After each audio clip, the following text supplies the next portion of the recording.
Is it on? Hey there, I'm Phil from Beautiful Field Farms. Today we're just going to talk a little bit about apple borers, the round-head apple borer. They are the bane of my existence and the worst kind of pest for fruit trees, apple trees particularly. They're a big problem. So actually on Wednesday night I was at my stepdaughter's grad, and I just happened to be in the courtyard at their school where the apple tree is, and I noticed that it had a borer. And it's you got to get rid of them right away. So I went there, fixed it up. On my way home I thought, you know what, I should check the community garden over there and see if they have some too. And sure enough, full of borers. So you got to be prudent about this. So the way to prevent it, keep around the base of your tree clear of grasses, of weeds, of anything long. The borers won't want to come and lay their eggs here if it's, you know, bright and sunny. They want to hide. So they want to get in there if there's grass and weeds and stuff. So keeping them open. And then don't bury the trunks. So don't mulch around it, don't put too much stuff. You got to keep it nice and open. Oftentimes if you have a borer, you won't even see it because it's under the ground where you've buried the trunk or the collar here.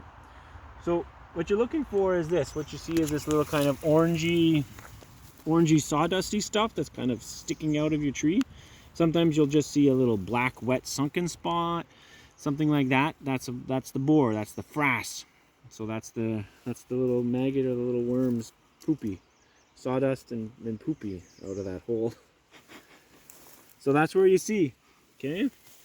So when you find that, there's not any chemicals, any pesticides, any things like that that'll kill them. They're kind of stuck under there. So you clear up kind of where you see the frass, and oftentimes you'll see like it's a little dark and black there. There'll be like a little soft spot, so you can just open that up a little bit. Like this here.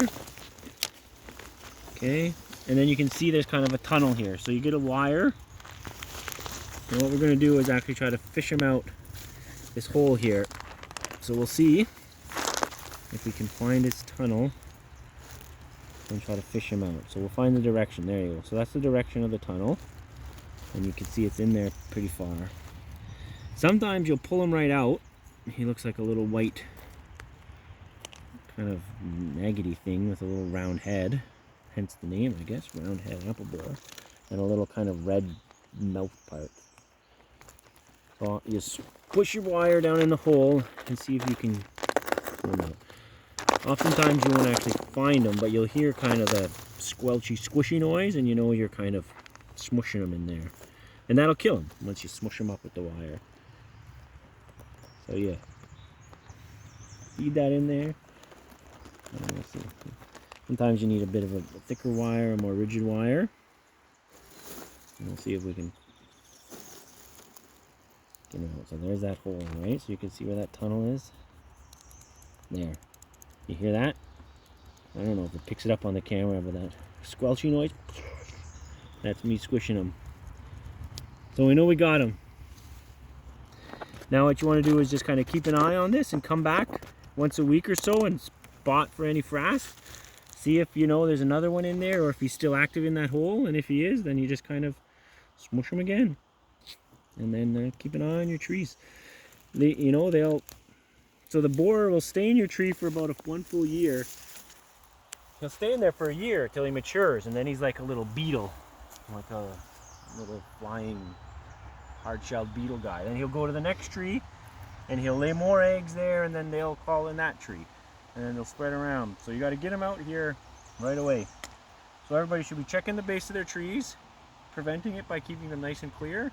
And if you see them, you get a wire and a knife and clear up your hole nice. If it was a really extensive kind of damage, sometimes you actually have, and there might even be one there too. Oh man, I think there might be. You can just kind of see that funny shape. So say like this here, where it's kind of dark, you can see that bark's dead, so you can just peel that bark off and kind of cut it back to green tissue, and then that green will regrow. The brown stuff's going to have to rot off kind of first, so you can clear up just like that. Oh yeah, look at that. See? Maybe we'll find them in here.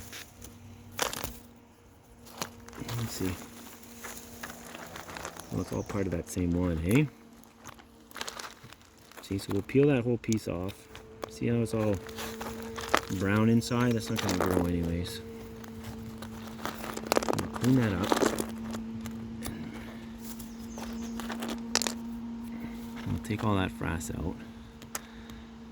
And yeah, we won't be able to find him. He's down in there. We smushed him up good earlier. But that's what you're kind of clean up your hole nice so you can see the edges. And then that green tissue will just kind of bridge and carry across. And if your whole tree's not girdled, you'll be fine. But this thing can totally chew all the wood and your tree will just kind of flip over. See, it's soft looking and black here. There might be something underneath there too. I'll just tie it up a bit. No, nothing. He was probably there before. We'll just clean it up. There. So yeah, he was down there and we smushed him up. So then just keep your area nice and exposed and then come back and keep an eye for frass and hope that you can get them. But everybody should be scouting their apple trees for borers. They seem to be all over the city. They seem to be, you know, 10 years ago maybe it was rare. I had maybe one tree here or there with a borer, but they seem to be getting more and more common, and I'm hearing about it all over the city. So I think they're just here now, and we have to be vigilant about protecting our fruit trees from borers. How many times a month should you check? You should come between June and July, usually when they're most active. And you should come maybe once a week and just take a look for some new frass every 2 weeks. And if they are, just poke it out, and that's all you can do. And if you have any other questions, like I said, you have this video, there'll be some other resources online, or send me a message. I'll be happy to advise you further.